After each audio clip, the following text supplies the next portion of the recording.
ईमान वालों के दिलों में मौजिज़ा करे, इश्क़े नबी खौफ़े खुदा मदनी मुज़ाकरा, इश्क़े नबी खौफ़े खुदा मदनी मुज़ाकरा, अत्तार की इल्मी ज़िया मदनी मुज़ाकरा. Mursyid, saya ingin bertanya, di dalam poster ini menyatakan bahwa pertengkaran kita sering tidak berakhir karena kita mencoba menyelesaikan pertengkaran dengan bertengkar lagi. Bagaimana pendapat Mursyid tentang ini? Allahu Akbar, ini adalah perkataan yang sangat masuk akal. Pertengkaran tidak akan berakhir dengan pertengkaran. Najis tidak bisa menjadi suci dengan najis. Jika sesuatu yang najis ingin disucikan, maka harus disiram dengan air yang suci sesuai dengan aturan penyucian, barulah ia menjadi bersih. Demikian juga dalam pertengkaran. Jika orang lain bertengkar dengan kita, lalu kita juga membalas dengan pertengkaran, maka itu seperti menambahkan api ke dalam api. Api tidak akan padam dengan api. Karena itu, api dipadamkan dengan air. Jika orang lain bertengkar dengan kita, maka sebaiknya kita menghindari pertengkaran, menahan diri dan diam. InsyaAllah hal itu akan membawa manfaat.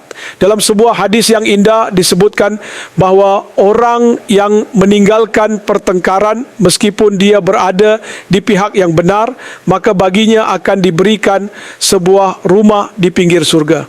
InsyaAllah hadis tersebut akan saya sampaikan nanti.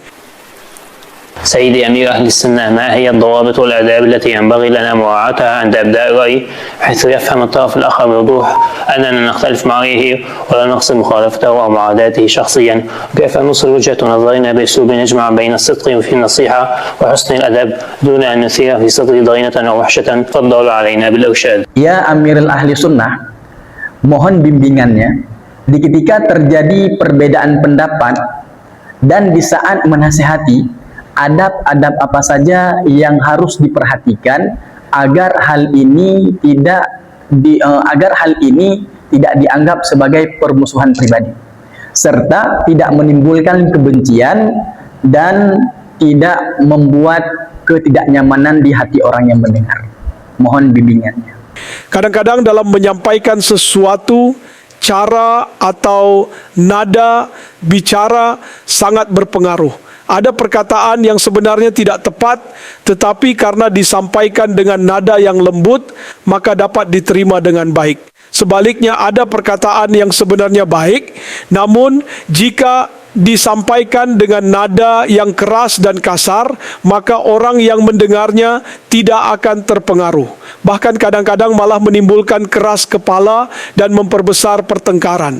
Perbedaan pendapat juga hal yang wajar gitu kata. Perbedaan pendapat pasti ada, sebagaimana 5 jari tangan tidak sama ukurannya. Begitu pula dua pikiran manusia tidak akan sama. Dalam pernikahan misalnya, suami dan istri juga memiliki pemikiran yang berbeda-beda, sehingga perbedaan pendapat pasti terjadi. Namun dalam menghadapi perbedaan pendapat, seseorang tidak boleh bersikap seolah-olah hanya pendapatnya saja yang harus diikuti. Jika seseorang bersikap seperti penguasa yang selalu memerintah, maka urusan akan rusak. Tetapi jika ia bersikap seperti tukang kebun yang merawat dengan baik, maka taman itu akan tumbuh dan berkembang. Jika dalam rumah tangga seseorang terus-menerus memberi perintah dengan keras, maka rumah tangga itu bisa rusak. Karena itu, ketika ada perbedaan pendapat, hendaknya disampaikan dengan cara yang baik dan dengan nada yang lembut. Kadang jika ingin menyampaikan sesuatu, sebaiknya dilakukan dengan cara yang lembut, penuh kasih sayang, dan dalam bentuk nasihat atau musyawarah. Demikian juga dalam memberi nasihat. Kadang-kadang nasihat disampaikan dengan keras sehingga tidak lagi terasa sebagai nasihat, tetapi menjadi sesuatu yang menyakitkan. Padahal nasihat seharusnya disampaikan dengan cara yang lembut. Dalam Al-Quran Allah berfirman agar manusia diajak ke jalan Allah dengan hikmah dan nasihat yang baik.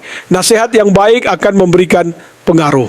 Ada juga ayat yang menyatakan, berkatalah kepada manusia dengan perkataan yang baik. Namun seringkali manusia tidak mengamalkan ajaran ayat-ayat ini. Seseorang berkata, yang saya katakan harus diterima, titik. Jika sikap seperti ini yang dipegang, maka urusan tidak akan menjadi baik, bahkan akan semakin rusak. Wallahu ta'ala a'lam, dan Rasulnya lebih mengetahui.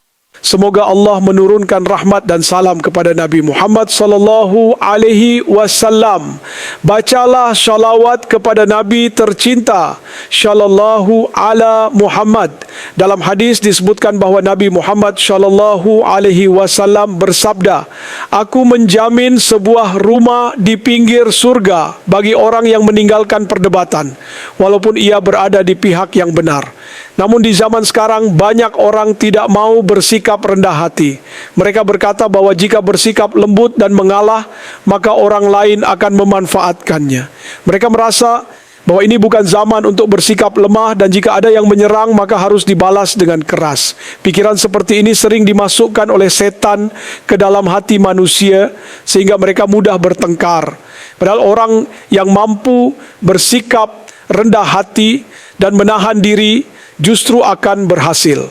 Dengan sendirinya orang lain akan bersimpati kepadanya atau akan muncul orang-orang yang membelanya.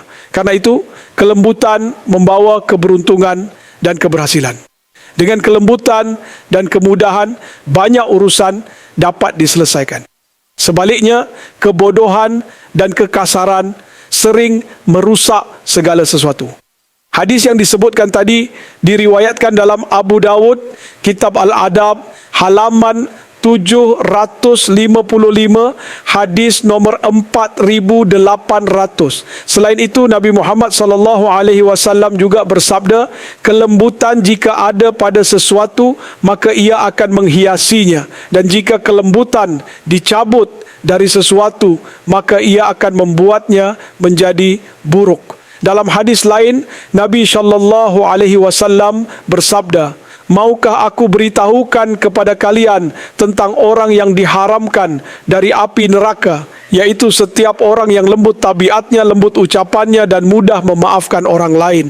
Hadis riwayat Ibnu Majah.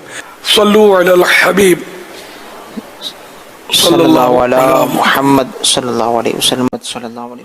Ya Muhammad Rizwan Khan dari Karachi menanyakan, bagaimana hukumnya mengadakan semacam perlombaan di antara anak-anak pada bulan Ramadan, yaitu siapa yang paling cepat menyelesaikan membaca Al-Quran, lalu yang kalah harus mentraktir atau memberi jamuan makan. Apakah hal seperti ini diperbolehkan?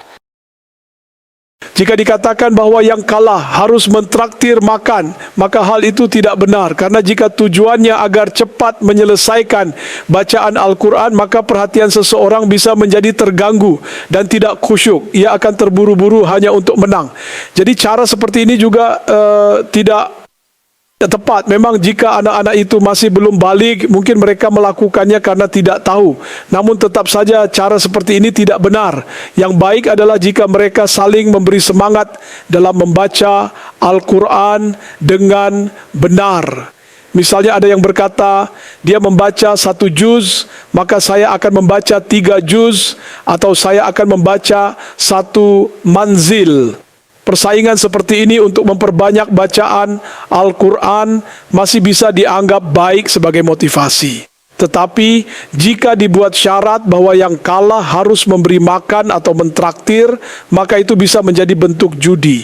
Dan hal itu adalah dosa. Anak yang belum baligh memang tidak dihitung berdosa, tetapi perbuatan tersebut tetap termasuk perbuatan dosa. Biasanya hal seperti ini tidak boleh dilakukan. Orang yang mengajarkan atau menyarankan anak untuk melakukan hal seperti ini berarti telah memberi saran kepada perbuatan dosa, dan orang itulah yang berdosa. Jika seseorang menang dalam permainan seperti itu lalu mengambil harta dari yang kalah seperti dalam judi, maka harta tersebut sebenarnya bukan miliknya secara syariat. Misalnya 2 orang berjudi, 1 kalah dan 1 menang. orang yang menang lalu mengambil uang atau barang taruhan, menurut syariat berdasarkan Al-Quran dan hadis, harta itu sebenarnya bukan miliknya walaupun sudah berada di tangannya. Orang tersebut wajib bertaubat dan wajib mengembalikan harta itu kepada orang yang darinya ia mengambilnya. Demikian juga jika seorang anak mengambil hak orang lain dengan cara seperti itu, tetap ada tanggung jawabnya. Jika dalam taruhan itu dia menang dan mengambil sesuatu, maka harta itu harus dikembalikan. Jika anak tersebut belum mampu, maka pembayaran atau penggantian itu harus diambil dari harta anak tersebut atau ayahnya yang membayarkannya atas namanya. Anak itu juga harus diberi penjelasan bahwa perbuatannya tidak benar, dan karena itu harus mengembalikan apa yang telah diambil. Pengembalian harus dilakukan sepenuhnya, tidak boleh hanya sebagian. Walaupun anak-anak yang kalah mungkin tidak menuntut dan bahkan menganggapnya sebagai permainan saja. Mereka mungkin merasa sedih karena kalah atau senang karena menang. Namun tetap saja perbuatan tersebut termasuk perbuatan dosa. Sallu ala Habib sallallahu ala Muhammad. Pertanyaan kepada Amir Ahlussunnah, mengapa Mufti Ahmad Yarham rahimallah disebut sebagai Hakim Al-Ummat? Selain itu, sebagai seorang ulama yang mengamalkan ilmunya, al-alim yang beramal, bagaimana bentuk kecintaan beliau kepada para wali Allah? Dan dalam hal ini, menghormati serta memuliakan para ulama terdahulu. Pelajaran apa yang dapat kita ambil darinya untuk kehidupan kita? Gelar Hakim Al-Ummat diberikan kepada Mufti Ahmad Yarkhan Naimi rahmatullahi alaih karena beliau menulis hasyiah, catatan garis miring tafsir penjelas atas Al-Quran. Pemberian gelar ini diusulkan oleh para ulama besar Pakistan atas dorongan Pir Syed Masum Shah Qadri rahmatullahi alaih. Para ulama Ahlus Sunnah di India juga menerima dan mengakui gelar tersebut. Di antara para ulama yang memberikan gelar itu adalah Allama Kazmi Shah, yang dikenal dengan julukan Ghazali Az-Zaman, serta Maulana Sardar Ahmad rahmatullahi alaih yang dikenal sebagai Muhaddits-e-Azam Pakistan. Rujukannya terdapat dalam buku Halat-e-Hakim Al-Ummat halaman 186. Adapun kecintaan beliau kepada para aulia wali Allah serta berbagai aspek kehidupan dan keilmuan beliau bisa ditemukan dalam kitab-kitabnya. Jika anda membaca kitab Mir'at Al-Manajih, maka anda juga akan menemukan pembahasan tersebut. Terlebih lagi jika membaca buku Halat-e-Hakim Al-Ummat, insya-Allah di sana terdapat banyak sekali materi tentang topik ini. Setiap Muslim Sunni, terutama ulama Sunni, mencintai para aulia Allah. Kita mencintai para ulama Sunni dan kita juga mencintai seluruh para wali Allah. InsyaAllah dengan kecintaan itu, perahu kehidupan kita akan selamat dan sampai ke tujuan di dua alam, dunia dan akhirat. Sallu ala Habib sallallahu ala Muhammad. Abi-abi ini adalah rangkaian pertanyaan. Ada satu pertanyaan yang telah sampai. Penanya bertanya, "Wahai Sayyidi, jika saya ikut dalam kafilah dakwah atau duduk dalam i'tikaf lalu beribadah, kemudian orang tua atau kerabat bertanya, apa yang sedang kamu lakukan atau ibadah apa yang kamu kerjakan? Apakah boleh memberitahukan kepada mereka tentang ibadah yang sedang kita lakukan? Dalam hal ini, apa bimbingan atau nasihat yang dapat Anda sampaikan?" Kalau seseorang berkata dengan jelas, yaitu saya akan pergi untuk itikaf, maka orang-orang mungkin akan menilainya begitu saja. Di mata masyarakat, ibadah kadang dianggap sebagai tanda kesalehan yang berlebihan. Seseorang yang sangat alim itu digambarkan sebagai orang yang tidak makan, tidak minum, tidak tertawa, tidak menikmati makanan yang enak, hanya membawa air wudu, sajadah dan tasbih saja. Padahal sebenarnya tidak seperti itu. Lalu bagaimana seharusnya jika seseorang mengatakan, saya pergi untuk beribadah, bisa saja di rumah? Orang-orang berkata, bukankah di rumah juga bisa beribadah? mereka mungkin mengatakan, kami tidak menghalangimu beribadah. Kalau mau salat, silakan saja di rumah. Kami tidak melarangmu dari beribadah, padahal ibadah itu banyak bentuknya. Salat adalah ibadah yang sangat besar, berpuasa juga ibadah, salat tarawih juga ibadah, membaca salawat, berzikir, dan membaca Al-Quran juga semuanya termasuk ibadah. Karena itu orang bisa saja berkata, semua ibadah itu juga bisa dilakukan di rumah. Mengapa harus pergi untuk itikaf? Salatlah di sini saja, masjid juga ada. Siapa yang melarangmu? Berpuasalah, kami juga memberi kamu sahur. Namun maksud sebenarnya mungkin adalah di sana ia ingin berada di lingkungan orang-orang saleh, berkumpul dengan pecinta Rasul dan belajar agama lebih dalam. Tetapi memang menjelaskan hal seperti ini kadang tidak mudah. Bisa saja dikatakan di sana ada Madani Muzakarah dan Madani Channel juga bisa ditonton di rumah. Jadi mereka mungkin menyarankan agar cukup menonton atau belajar dari rumah saja. Karena itu sebaiknya seseorang tidak mengatakan dengan cara yang terkesan, saya pergi hanya untuk beribadah. Sebab orang bisa saja menguji atau mempertanyakannya. Karena memang di rumah pun ibadah juga bisa dilakukan. Sallu ala al-Habib sallallahu ala Muhammad. Ya Amirul Ahli Sunnah, bagaimana hukum dan pandangan apabila orang yang belum menikah menasihati orang yang sudah menikah dalam hal rumah tangga? Dan pada hal ini, apa yang harus beliau sampaikan dan nasihatkan? Memberi nasihat atau saran itu diperbolehkan. Bahkan jika niatnya baik, maka akan mendapatkan pahala. Kadang-kadang orang yang belum menikah justru memiliki pemikiran yang lebih tajam dan cerdas. Mereka mungkin pernah melihat pengalaman di rumahnya sendiri. Misalnya bagaimana saudara atau keluarganya menghadapi pernikahan dan melihat kesalahan-kesalahan yang terjadi sehingga menimbulkan masalah. Karena pengalaman itu, ia bisa memberi saran kepada temannya agar tidak melakukan kesalahan yang sama, supaya tidak menjadi contoh buruk. Saran yang baik siapapun yang memberikannya, bahkan jika datang dari seorang anak kecil, tidak seharusnya diabaikan. Kadang-kadang anak-anak juga dapat memberikan nasihat yang baik. Orang dewasa belum tentu mampu memberi nasihat seperti itu, karena terkadang dari pengalaman atau pengamatan mereka muncul saran yang sangat baik. Karena itu nasihat dari anak-anak pun tidak boleh diremehkan hanya karena mereka masih kecil. Justru jika nasihat itu baik, sebaiknya dipertimbangkan dan diamalkan. Ada kisah yang terkenal tentang Imam A'zam Abu Hanifah radhiyallahu anhu. Suatu hari beliau hampir terpeleset karena tanah yang licin. Beliau lalu berkata kepada seorang anak kecil agar berhati-hati. Anak itu menjawab, justru Anda yang harus lebih berhati-hati. Jika saya terpeleset, hanya saya yang terluka. Tetapi jika Anda terpeleset, maka seluruh umat bisa ikut terpeleset. Karena banyak orang mengikuti Anda. Mendengar perkataan itu, Imam Abu Hanifah sangat terkesan. Ada juga kisah bahwa suatu ketika seorang anak berkata kepada beliau, bertakwalah kepada Allah. Mendengar itu, Imam Abu Hanifah langsung menangis, bahkan hampir pingsan karena rasa takut kepada Allah.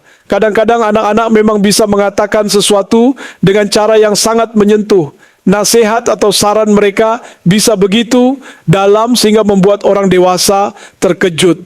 Dalam beberapa riwayat tentang para ulama dan orang saleh disebutkan bahwa kadang-kadang ucapan anak kecil bisa seperti ilham atau kata-kata yang penuh hikmah.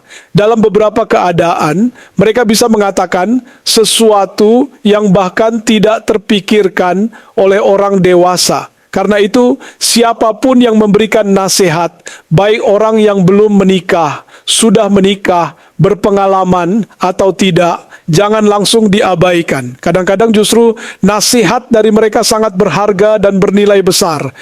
Sallu ala al-Habib sallallahu ala Muhammad. Namun dalam percakapan seperti ini, bukankah juga diperlukan adanya semangat untuk menerima nasihat, seperti semangat untuk mengambil pelajaran dari sesuatu? Sebagaimana yang mungkin pernah Anda ceritakan dalam Faizan Sunat tentang peristiwa anak-anak yang duduk di meja makan. Terjadi sedikit perebutan di sana, tetapi dari kejadian itu justru diambil suatu pelajaran dan nasihat. Jadi dalam hal-hal seperti ini, bagaimana cara menumbuhkan semangat untuk mengambil pelajaran atau menerima nasihat? Apakah dengan banyak membaca, dengan melakukan kajian, dan dengan mempelajari ilmu agama? Bagaimana cara agar semangat tersebut bisa tumbuh? Bersama orang-orang yang baik dan berada dalam lingkungan yang baik, sohbat yang baik akan membuat seseorang belajar banyak hal. Mungkin Anda masih ingat sebelum zikir biasanya kita membaca salawat sebanyak 11 kali dan diumumkan untuk membayangkan kubah hijau. Apakah Anda tahu asal-usul atau sebab penamaannya?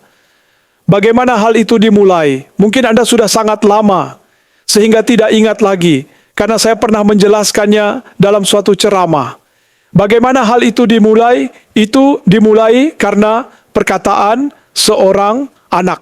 Menurut anak tersebut, ia pernah bermimpi bertemu Rasulullah sallallahu alaihi wasallam, dan dalam mimpi itu Nabi sallallahu alaihi wasallam bersabda, sampaikan kepada Ilyas bahwa ketika ia mengajarkan membaca salawat 11 kali, maka sebelum zikir hendaknya dibayangkan terlebih dahulu Nabi SAW atau makam beliau. Sejak saat itu, sebelum membaca salawat 11 kali, dianjurkan untuk membayangkan Rasulullah SAW atau makam beliau.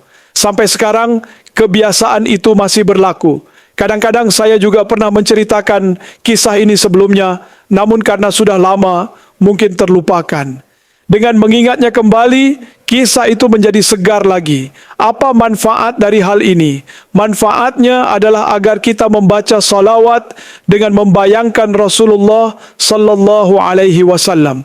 Jika seseorang dapat menghadirkan bayangan tersebut, maka akan muncul rasa kebahagiaan, kekhusyukan, kerinduan, dan hati menjadi lebih khusyuk. Jika seseorang membayangkan kubah hijau atau makam Rasulullah sallallahu alaihi wasallam, maka ibadah itu terasa lebih indah dan penuh kenikmatan. Mulai sekarang perhatikanlah hal ini ketika membaca salawat 11 kali, hendaknya semua saudara muslim juga menghadirkan bayangan tersebut. Demikian juga para muslimah ketika mereka mengadakan majlis atau pertemuan. Namun dalam hal zikir bagi para muslimah mungkin ada aturan khusus, sebab suara zikir yang keras tidak boleh sampai terdengar oleh laki-laki yang bukan mahram. Saya tidak ingat secara rinci bagaimana kebijakan yang telah dibuat mengenai hal ini, tetapi pesan atau aturan itu akan sampai kepada mereka. Karena dalam kebijakan kami, suara para muslimah baik ketika berzikir, membaca naat atau memberikan ceramah tidak boleh terdengar oleh laki-laki non-mahram. Hal ini juga berkaitan dengan masalah-masalah dalam syariat Islam. Pertanyaan ini berbunyi, jika seseorang tertimpa penyakit atau mengalami suatu kerugian, lalu ada sebagian orang yang berkata bahwa hal itu terjadi karena dia pasti pernah menyakiti hati seseorang atau berbuat salah kepada orang lain. Karena itulah musibah itu menimpanya. Lalu bagaimana pandangan atau nasihat mengenai pemikiran seperti ini? Apa yang dapat disampaikan terkait hal tersebut?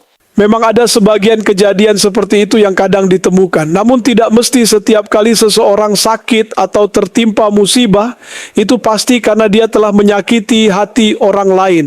Penyakit atau musibah bisa terjadi karena berbagai sebab. Akan tetapi, jika seseorang mendengar perkataan seperti itu, lalu dia menjadi takut dan berpikir, jangan-jangan saya pernah menyakiti hati seseorang, kemudian dia bertaubat kepada Allah dan teringat bahwa dia pernah menyakiti seseorang, maka sebaiknya dia meminta maaf kepada orang tersebut. Hal ini juga bisa menjadi dorongan yang baik. Dengan meminta maaf, mungkin orang yang disakiti disakiti akan merasa senang dan memaafkannya serta mendoakannya. Bisa saja dengan doa orang tersebut kesulitan yang dialami menjadi hilang, kerugian yang terjadi berhenti, atau Allah menggantinya dengan sesuatu yang lebih baik. Jadi kemungkinan seperti itu memang ada, tetapi tidak berarti setiap musibah pasti terjadi karena sebab tersebut.